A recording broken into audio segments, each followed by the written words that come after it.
हाणे रुकंदासीं नसीराबाद जो। नसीराबाद में बिजली घर वेझो मोटरसाइकिल ऐं गॾा गाॾी में टक्कर थी पियो आहे। टक्कर जे नतीजे में हिकु ॼणो फौत थी वियो आहे, जॾहिं त ॿ ॼणा ज़ख़्मी थी पिया आहिनि। अव्हांखे अपडेट कंदा हलूं त हादसे में बाढ़ वासी लियाकत बिरोही फौत थी वियो आहे। अबू बकर ऐं हकीम बिरोही ज़ख़्मी थी पिया आहिनि।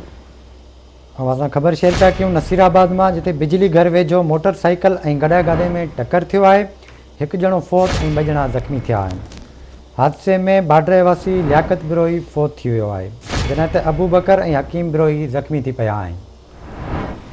अहम ख़बर आहे, अव्हांखे अपडेट कंदा हलूं त नसीराबाद में बिजली घर वेझो मोटरसाइकिल ऐं गॾा गाॾी में टक्कर थी पियो आहे। हिकु ॼणो फौत थी वियो आहे ऐं ॿ ॼणा ज़ख़्मी थी पिया आहिनि। हादसे में बाढ़वासी लियाकत बिरोही फौत थियो आहे। अबू बकर ऐं हकीम बिरोही ज़ख़्मी थी पिया आहिनि। फौती जो लाश ऐं ज़ख़्मियुनि खे अस्पताल मुंतक़िल कयो वियो आहे। असां ब्रेकिंग न्यूज़ शेयर पिया कयूं नसीराबाद में बिजली घर वेझो मोटरसाइकिल ऐं गॾा गाॾी में टक्कर थियो आहे। हिकु ॼणो फौत ऐं ॿ ज़ख़्मी थिया आहिनि। हादसे में बाड्रे वासी लियाकत बिरोही फौत थियो आहे, जॾहिं त अबू बकर ऐं हकीम बिरोही ज़ख़्मी थी पिया आहिनि।